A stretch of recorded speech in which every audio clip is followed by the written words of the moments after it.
matalino ang mga babae kaysa sa mga lalaki.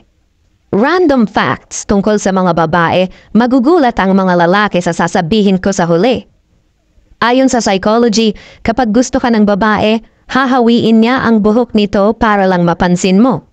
Mas mataas ang immune system ng mga babae, kaya mas mahaba ang buhay nila kaysa sa lalaki. Kapag pinayagan ka ng babae na hawakan ang buhok niya, gusto ka niyan.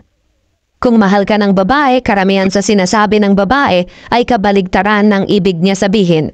Kapag sinabi niyang umalis ka, it means huwag ka umalis. Kung hindi ka pinapansin ng babae kahit anong gawin mo, hindi ka niya gusto. At panghuli, bago magtanong ang isang babae, alam niya na ang sagot. Kaya huwag ka na magsinungaling. Na-try na ng mga babae umihi ng nakatayo kahit isang beses. Random facts tungkol sa mga babae. Matuturn off ang mga lalaki sa sasabihin ko sa huli. Part 2. Alam mo ba na ang mga babae ay nag-spend ng 120 hours taon-taon para lang tignan ang sarili nila sa salamin? Nabuboring ang babae sa isang relasyon kapag sobrang mahal sila ng lalaki. Girls, wag ganon!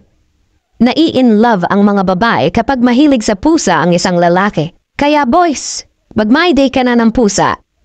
Ang mga babae ay may nag-iisang dark secret sa past nila at hindi nila ito sinasabi kahit sa kanilang #1 best friend. Kapag pinayagan ka ng babae na gawin ang gusto mo, it's either mahal ka niyan o bahala ka na sa buhay mo. Panghuli, kapag easy to get ang babae, marami nang dumaan na lalaki sa buhay niyan. Totoo ba yon, girls?